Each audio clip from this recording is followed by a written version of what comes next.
de opositor a siervo. Jacobo, siervo de Dios y del Señor Jesucristo, a las 12 tribus que están esparcidas, salud. Esta semana comenzamos el recorrido por una epístola impresionante, por lo que dice y por la mano que eligió nuestro Señor para escribirla. Se trata de Santiago o Jacobo, el medio hermano de nuestro Señor Jesús, que creció con Él, vivió íntimamente con Él, conoció su día a día de manera muy cercana. Hoy conoceremos cómo un encuentro con Jesús transforma a una vida, le cambia el carácter, le da visión y propósito. Yo tengo el privilegio de haber crecido en una familia muy unida. Mis padres y mis hermanos son muy importantes para mí. Crié a una prima como hija y la quiero con locura y soy su maíta. Nos enseñaron a amarnos por encima de las dificultades y sí puedo decir que las ha habido y bien gordas, pero siempre triunfó el amor. ¿Cómo sería la infancia de Jesús? ¿Al principio crecería quizás con rechazo? Solo nos cuentan las Escrituras que crecía en estatura y sabiduría, y que en su niñez se quedó debatiendo las Escrituras mientras sus padres volvían con los peregrinos, después de la fiesta. No es difícil imaginar a Jesús orando o leyendo, apasionado por el Padre. Pero ¿qué de su relación familiar? ¿Qué sufriría? ¿Qué viviría? Veremos en las Escrituras que se oponían al ministerio público, pero un buen día el Espíritu Santo abrió sus ojos y sus corazones y leeremos la gran devoción que sentían no por su hermano, sino por su Señor, Salvador y Dios. Revelará claramente a través del recorrido que terminaron creyendo que era Dios. La epístola tiene varios propósitos. La fe, ayudarles a que se fortalecieran y crecieran en ella, animar a las iglesias, a los primeros cristianos que empezaron a conocer la verdad, pero también la persecución, corregir los excesos, errores que estaban cometiendo y la búsqueda de la sabiduría de lo alto.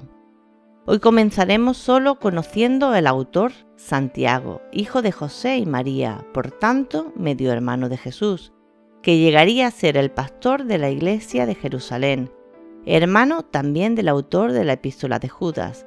¿Qué nos dicen las Escrituras acerca de él?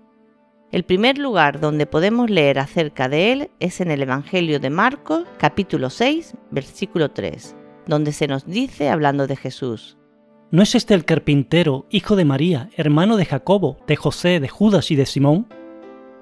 Por este versículo podemos deducir que era el hermano hombre siguiente a Jesús.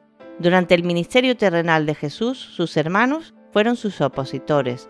Es muy importante leer los versículos de Mateo, capítulo 12, versículos 46 al 50, Marcos, capítulo 3, versículos 21 y 31 al 35, y Juan, capítulo 4, versículos 3 al 9.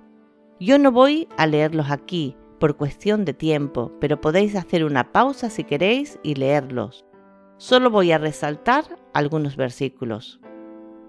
En estos versículos no solo podemos leer, como dice en Juan 7:5, porque ni aun sus hermanos creían en él, sino que algo tremendamente impactante se lee en Marcos 3:21, donde nos dice: cuando lo oyeron los suyos, vinieron para prenderle, porque decían, está fuera de sí. ¿A quién se refiere con los suyos? En el versículo 31 dice claramente, sus hermanos y su madre. Por estos versículos podemos ver que no solo no creían en Jesús, sino que intentaban oponerse a él, ya que realmente creían que estaba loco. La respuesta de Jesús, muy de seguro, los dejaría heridos. Encontramos la respuesta en Marcos 3, versículos 33 al 35. Jesús respondió: ¿Quién es mi madre? ¿Quiénes son mis hermanos? Entonces miró a los que estaban a su alrededor y dijo: Miren, estos son mi madre y mis hermanos. Todo el que hace la voluntad de Dios es mi hermano y mi hermana y mi madre. Pero cuando comienza el libro de los Hechos podemos leer algo tremendo en el versículo 1:14. Todos perseveraban unánimes en oración y ruego, con las mujeres y con María, la madre de Jesús, y con sus hermanos. ¿Cómo y cuándo ocurrió este cambio? ¿Cómo pasaron de opositores a seguidores? En 1 Corintios capítulo 15, versículo 7 podemos encontrar la clave. Cuando Jesús resucitó, se apareció a algunos, y en el versículo 7 dice, después apareció a Jacobo. Y esa es la realidad de cualquier conversión genuina, un encuentro con el Cristo resucitado, aquel que cambia nuestras vidas y debe cambiarnos de forma radical en la forma de vivirla. ¿Cómo le afectó este encuentro con el Cristo resucitado? A partir de entonces vemos a Jacobo de una manera totalmente distinta en la Escritura. Veamos algunos ejemplos importantes para entender quién era el autor de esta epístola cuando la escribió. Cuando Pedro es liberado de la cárcel de forma milagrosa, pide que se informe a Santiago, lo que nos indica un lugar de preeminencia en la iglesia. Leámoslo. Mas él, haciéndoles con la mano señal de que callasen, les contó cómo el Señor le había sacado de la cárcel, y dijo, haced esto saber a Jacobo y a los hermanos. Y salió y partió a otro lugar. En Gálatas también podemos encontrar referencias a él. Pablo nos dice que cuando fue por primera vez a Jerusalén después de su conversión, solo vio a Pedro y a Santiago. Leamos Gálatas 1:19. Mas a ningún otro de los apóstolos vi, sino a Jacobo, el hermano del Señor. Y sobre todo, nos dice que Santiago junto con Juan y Cefas eran las columnas de la iglesia, es decir, los líderes. Leamos Gálatas 2:9. Y como vieron la gracia que me era dada, Jacobo y Cefas y Juan, que parecían ser las columnas, nos dieron las diestras de compañía a mí y a Bernabé, para que nosotros fuésemos a los gentiles y ellos a la circuncisión. Hechos 15 nos cuenta el concilio de Jerusalén. Este se celebraba para algo tremendamente importante: abrir las puertas de la iglesia a los gentiles, poner las reglas que ayudarían a la concordia entre dos grupos, judíos y gentiles, hasta ahora separados totalmente. Si lees detenidamente el capítulo, puedes ver que en el versículo 13 nos cuenta cómo después de la exposición de la situación, Jacobo tomó las riendas. Hechos 15:13 dice, y después que hubieron callado, Jacobo respondió diciendo, varones hermanos, oídme. Leamos los versículos siguientes para aprender un poco más de Santiago. Y después de estos días apercibidos, subimos a Jerusalén, y vinieron también con nosotros de Cesarea algunos de los discípulos, trayendo consigo a un Mnasón, Ciprio, discípulo antiguo con el cual posásemos, y cuando llegamos a Jerusalén, los hermanos nos recibieron de buena voluntad. Y el día siguiente Pablo entró con nosotros a Jacobo, y todos los ancianos se juntaron, a los cuales, como los hubo saludado, contó por menudo lo que Dios le había hecho entre los gentiles, por su ministerio. Y ellos, como lo oyeron, glorificaron a Dios y le dijeron, ya ves, hermano, cuántos millares de judíos hay que han creído, y todos son celadores de la ley, mas fueron informados acerca de ti que enseñas a apartarse de Moisés a todos, los judíos que están entre los gentiles, diciéndoles que no han de circuncidar a los hijos, ni andar según la costumbre. ¿Qué hay pues? La multitud se reunirá de cierto, porque oirán que has venido. Haz pues esto que te decimos. Hay entre nosotros 4 hombres que tienen votos sobre sí. Tomando a estos contigo, purifícate con ellos, y gasta con ellos para que rasuren sus cabezas y todos entiendan que no hay nada de lo que fueron informados acerca de ti, sino que tú también andas guardando la ley. Empero a los que los gentiles han creído, nosotros hemos escrito haberse acordado que no guarden nada de esto, solamente que se abstengan de lo que fue sacrificado a los ídolos, y de sangre, y de ahogado, y de fornicación. Vemos a Jacobo como el principal de la iglesia en Jerusalén en el versículo 18. Cómo Pablo le dio junto a los ancianos el reporte de su actividad misionera entre los gentiles. Y el versículo 19 comienza diciendo, por lo cual yo juzgo, y da las directrices a seguir. Entonces, esta primera pregunta ya tiene su respuesta. La epístola está escrita por el líder de la iglesia de Jerusalén, reconocido por los apóstoles, que además era medio hermano de Jesús, quien fue su opositor hasta que tuvo un encuentro con el Cristo resucitado, que revolucionó toda su vida.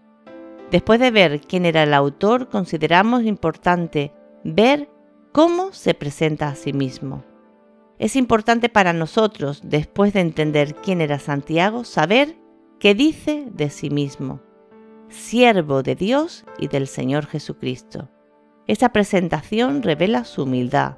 Él podría haberse presentado como apóstol, el hijo de María, el líder de la iglesia de Jerusalén, o mejor, el medio hermano de Jesús, pero no quiere resaltar su persona ni la de nadie más, sino la de aquellos que realmente son importantes, Dios Padre y el Señor Jesucristo.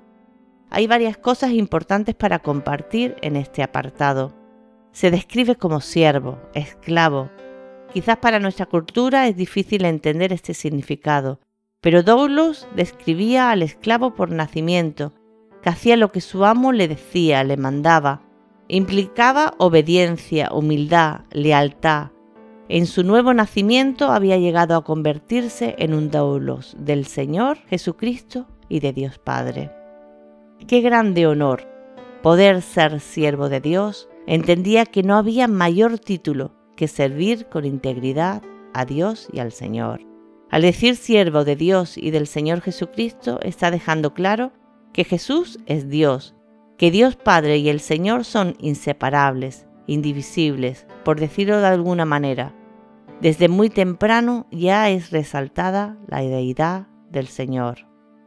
¿Para quiénes escribió esta carta? La carta va dirigida a las 12 tribus en la dispersión.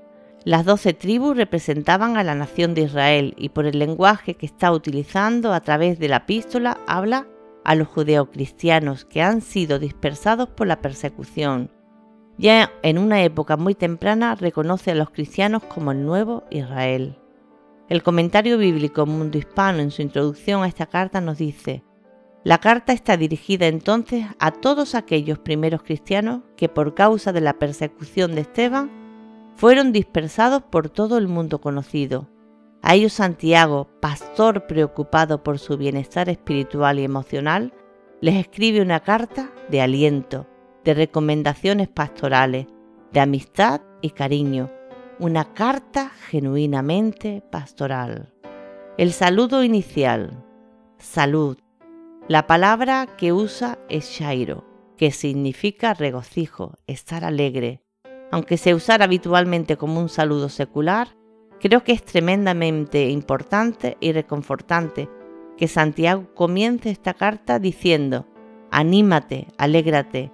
Así que tengo la expectativa de leer e entender de forma nueva el mensaje de esta carta que quiere traer regocijo y alegría a mi vida.